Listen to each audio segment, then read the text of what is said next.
It can defend your honor or cut your own throat. It can build alliances or destroy them. It can make you appear wise or expose you as a fool. Your mouth, more than your enemies, determines your fate. Niccolò Machiavelli spent his life studying how people gain and lose power. He learned one truth that still stands centuries later: those who control their words control their destiny. Those who don't are destroyed by their own voice.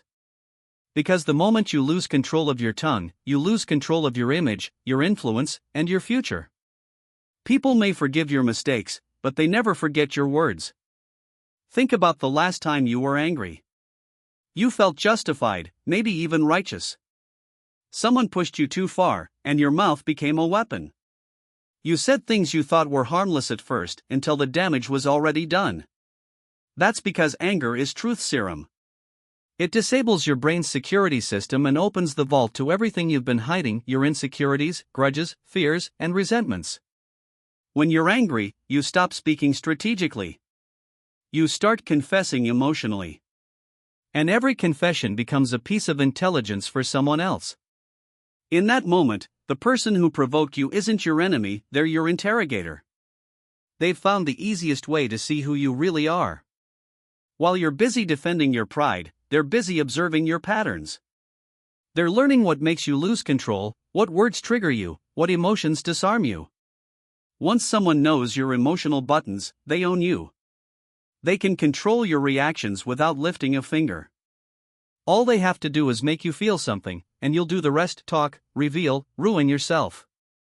That's the danger of unguarded speech. It doesn't destroy you all at once, it chips away at your mystery, your dignity, your authority.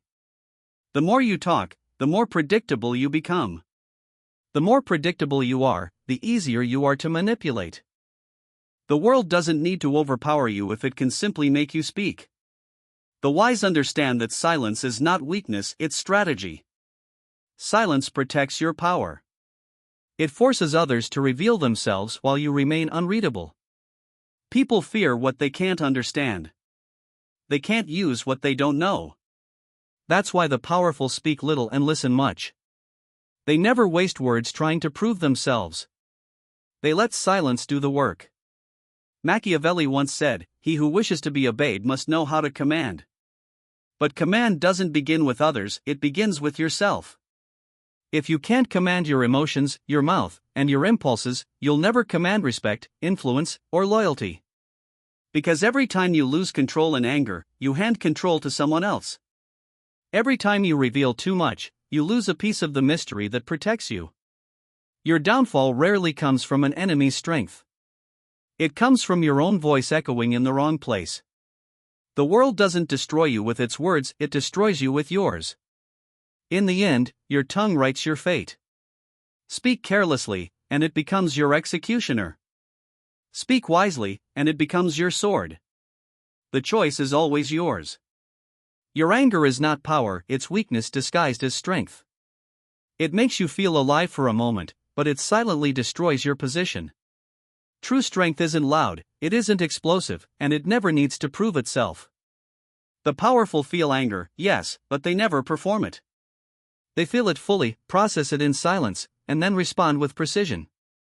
They understand that fury is a spark that can either light a fire or burn down everything they've built. Every emotional explosion today becomes tomorrow's weapon for someone else. Every time you lose control, you give someone else control over you. Anger exposes you. It shows people where to strike, what you care about, and what triggers you. It tells them what you can't handle. And once they know that, they can control you without ever raising their voice. Your rage becomes their remote control. What you think is a show of strength is actually a confession of weakness. Because while you're shouting, they're studying. While you're defending your pride, they're quietly learning your limits. They've discovered your code, your pressure points, your breaking point. That's why the most powerful people in history mastered calmness like a weapon. They understood that silence is not passivity, it's dominance. The moment you can stay quiet when you want to explode, you shift from being emotional to being strategic. You start playing the long game instead of reacting to the moment. You become unpredictable, untouchable, and unshakable. So remember this truth: anger is meant to serve you, not rule you. Those who can master it rule themselves, and those who rule themselves rule the world. But if anger destroys the weak, success destroys the careless. Because the moment victory arrives, it whispers in your ear. It tells you that you deserve to be seen, admired, recognized. You crave applause for your genius. You want everyone to know how clever you were, how you outsmarted the system, how you pulled off what others couldn't. And in that craving, you begin to talk. You explain your methods. You reveal your strategy. You open the door that hides your secrets. And in doing so, you teach your enemies exactly how to defeat you. Every explanation of your success becomes a free lesson for your competition. Every story you tell about how you won becomes a map for someone else's rise. Every humble boast becomes a blueprint for your replacement. What feels like celebration is actually exposure. While you think you're inspiring people, some are quietly studying your formula, waiting to use it against you. They're not clapping for you, they're decoding you. They're not fans, they're future threats. Machiavelli knew this centuries ago.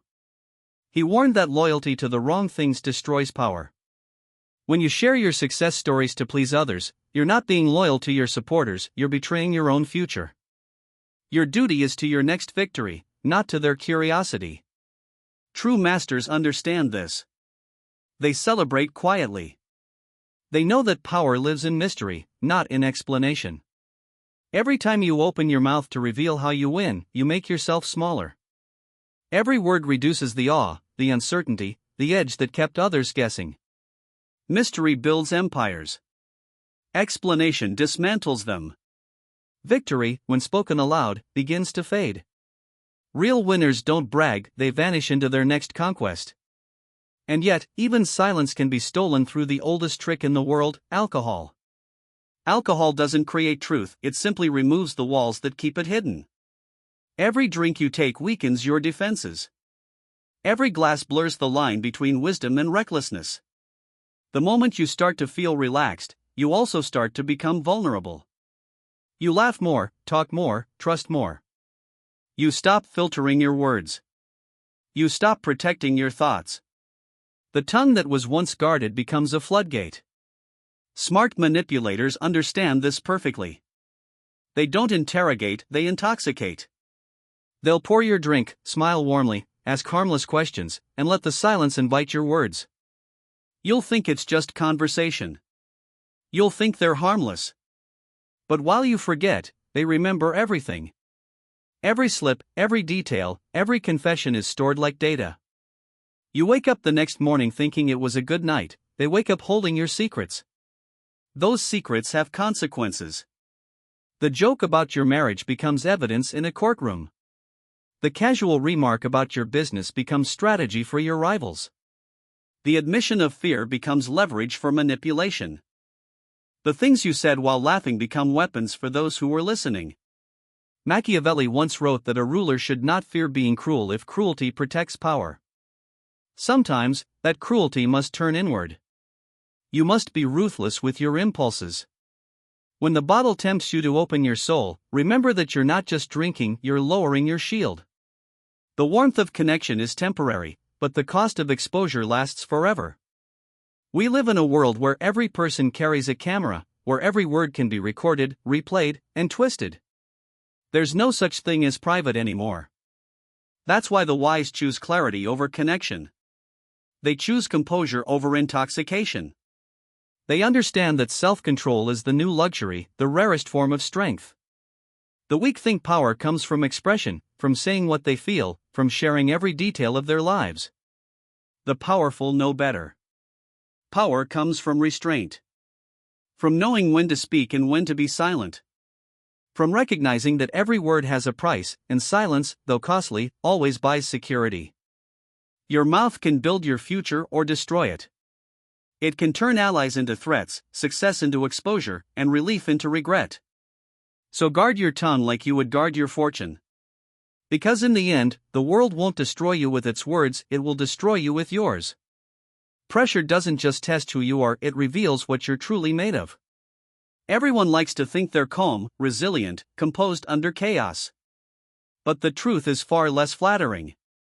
When life tightens its grip, when deadlines pile up, expectations grow heavier, and uncertainty eats at your mind, your surface confidence begins to crack.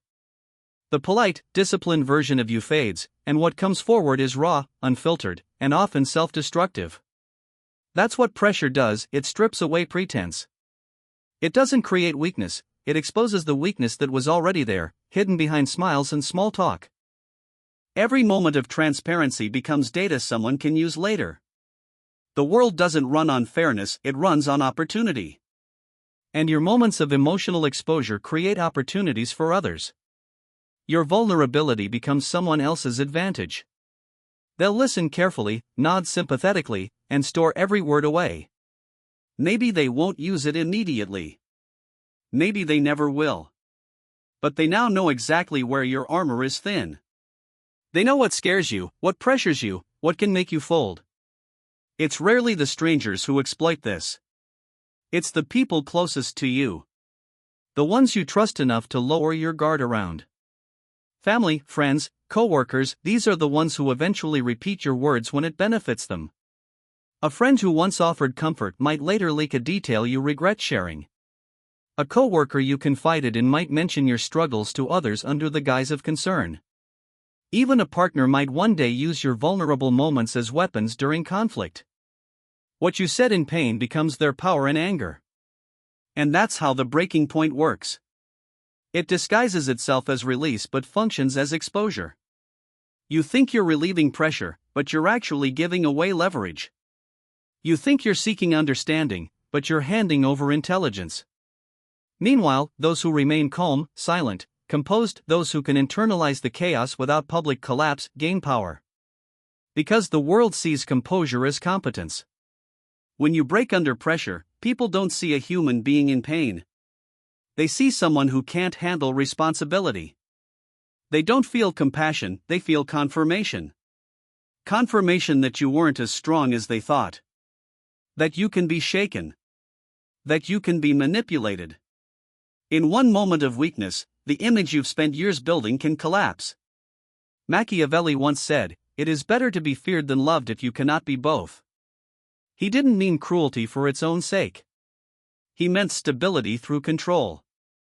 When you maintain control under pressure, you earn respect, even fear. When you crumble, you earn pity, and pity always turns into quiet contempt. No one respects a person who falls apart too easily. The key isn't to suppress emotion, it's to process it privately, intelligently.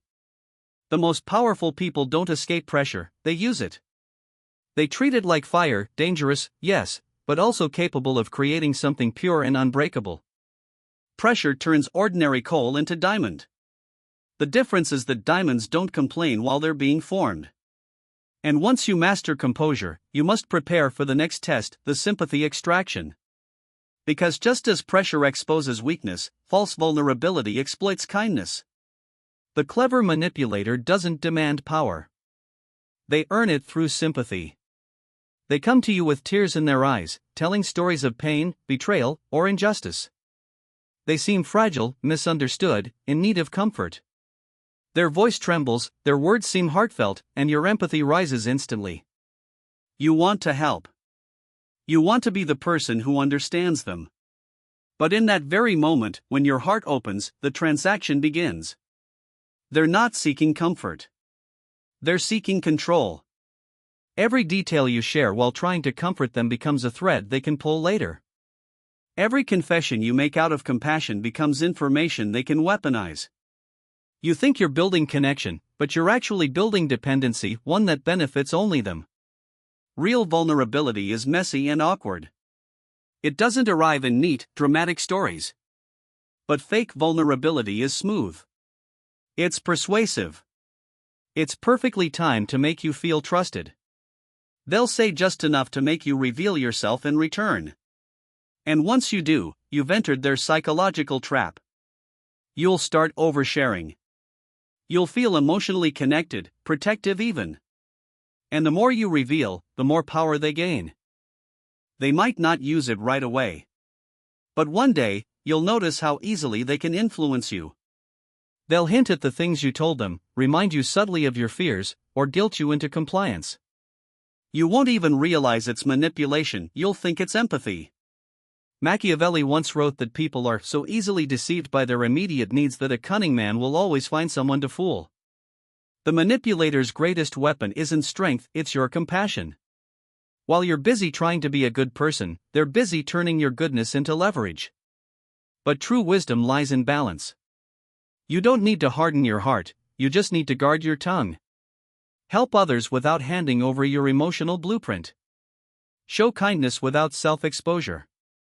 Listen without confessing. Support without surrendering. Because in a world where information is currency, the person who keeps their emotions controlled and their stories untold will always have the upper hand. The strong are not those who shout their struggles to the world, they're the ones who endure silently and speak only when necessary. So remember this: pressure doesn't destroy, it defines. Compassion doesn't weaken, it refines, when used wisely. Those who master both restraint under stress and discernment in empathy become untouchable. They stop being victims of circumstance and start becoming architects of their own power. When you gossip, you think you're just talking, sharing observations, passing time, maybe even connecting with people.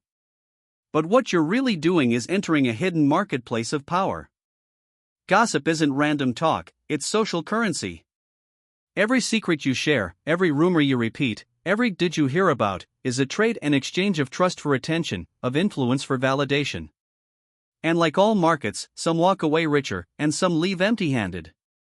The ones who win in this economy are never the loudest. They're the quiet ones, the listeners. They let others reveal themselves, studying what people say when they think no one's paying attention.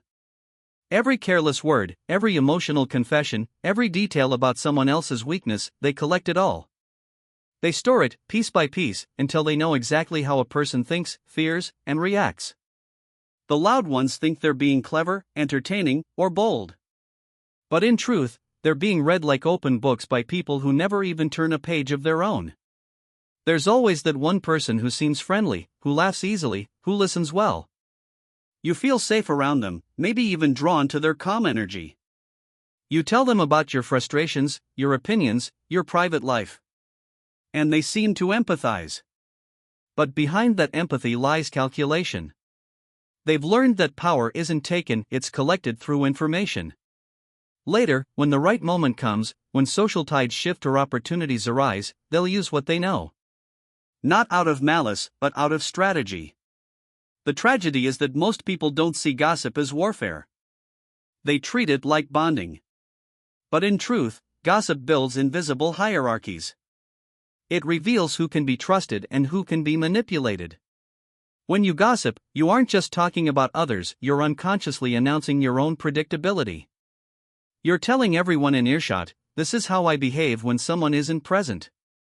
And that becomes your reputation, quietly spreading further than you ever intended. The powerful understand this. They observe conversations like chess games, each word a move, each reaction a tell. They never reveal what they think of others, they let others reveal what they think of themselves. They don't need to correct lies or defend their name. Because they know time will expose truth more efficiently than argument ever could. That's why true influence rarely speaks, it listens. And in that silence, it gathers. But gossip isn't the only trap. The world of power is filled with psychological snares, subtle games that most people never even realize they're playing. One of the most dangerous is what might be called the authority test. You'll know it when it happens. Someone above you, a boss, a superior, a figure of influence, criticizes you unfairly.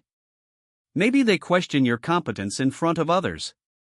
Maybe they blame you for something you didn't do.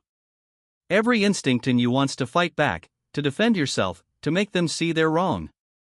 You want justice. But in the hierarchy of power, fairness is never the goal. The moment isn't about truth, it's about control. They're not testing your correctness. They're testing your composure. They want to see if you can stay steady under fire, if you can hold your posture when someone attacks your ego. The weak defend themselves emotionally. The strong collect themselves silently. Because in every power structure, emotional control is worth more than being right. If you argue, you reveal insecurity. If you remain calm, you show mastery. People in authority respect silence more than defense. They don't remember the details of arguments, they remember who lost their cool. And so, the moment you react from pride, you hand them evidence of your instability. But when you respond with quiet confidence, they notice something deeper: you cannot be easily provoked. You've become unpredictable, and unpredictability, in the psychology of power, is intimidating. The greatest leaders and strategists knew this. Machiavelli, Sun Tzu, Marcus Aurelius, all of them understood one principle: composure is the ultimate weapon. It makes your enemies wonder what you're thinking, and that uncertainty gives you leverage. The less they know about your inner world, the more they project their fears onto your silence. You win before the battle even begins. But even after mastering silence under pressure, there's another trap, a more emotional one. It's the urge for revenge through exposure. When someone betrays you, you want to unmask them. You want the world to see who they really are. You want to reveal their hypocrisy, their lies, their manipulation. You want everyone to know you were right. It feels powerful, but it's poison dressed as justice. Because in trying to expose them, you expose yourself. Every secret you reveal about someone who once trusted you becomes a signal that you can't be trusted when crossed. And power respects discretion above all else.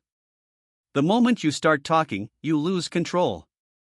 You lose the quiet dignity that separates you from your enemy. Those who truly rise above betrayal understand this: silence is the most devastating revenge. It leaves your enemy unseen, unacknowledged, irrelevant. You deny them attention, and that absence eats at them far worse than confrontation ever could. Your restraint becomes your statement. Because nothing unsettles the guilty more than being ignored by the person they expected to rage. Keep their secrets. Keep yours too. Let time be your ally, not emotion. In the long run, silence always outlasts noise. But there's one more trap that ruins even the disciplined: the performance of competence. The moment you feel insecure, your mouth becomes your worst enemy. You start proving yourself, explaining too much, talking too fast, filling every silence with examples of your intelligence. You think you're showing confidence, but everyone can sense the desperation behind it. The truly competent don't need to announce their skill. Their silence makes people curious, their calm makes people trust them. When you stop trying to prove your worth, you start embodying it. The need to be seen as powerful is the mark of the powerless. In the end, every downfall begins with a word spoken too soon, too emotionally, or to the wrong person. Every rise begins with silence, the kind that observes, learns, and acts only when necessary. Gossip reveals your character. Composure reveals your control. Revenge reveals your weakness. Silence reveals your strength. The difference between power and ruin is often just one thing: knowing when not to speak. The real danger isn't being seen as incompetent, it's proving it through your own desperate words. When you constantly try to prove that you're capable, you show that you're insecure. People who truly know their worth don't need to convince anyone. They let their work speak for them. They don't rush to be recognized or praised because they trust that their results will show their value when it matters most. Now, let's talk about one of the biggest traps of all: the promise prison. When you're under pressure or trying to please others, it's easy to start making promises you can't actually keep. You say "I'll do it, I'll change, or I'll deliver," not because you're sure you can, but because saying it buys you time. It feels like you're solving the problem, but really, you're just delaying it. Every promise you make becomes a kind of debt, something you owe to others. And those debts pile up fast. You may feel relief when you make a promise, but the payment always comes later, when you fail to deliver. Each broken promise chips away at your credibility. Machiavelli understood something most people never do: the most powerful people in the world don't speak freely, they speak strategically. They think before they talk. They measure every word like it has a price, because it does. Every word you say either builds your position or weakens it. Every moment of silence either protects you or costs you an opportunity. And in a world where everything can be recorded, remembered, and twisted, your discipline with words is your greatest shield.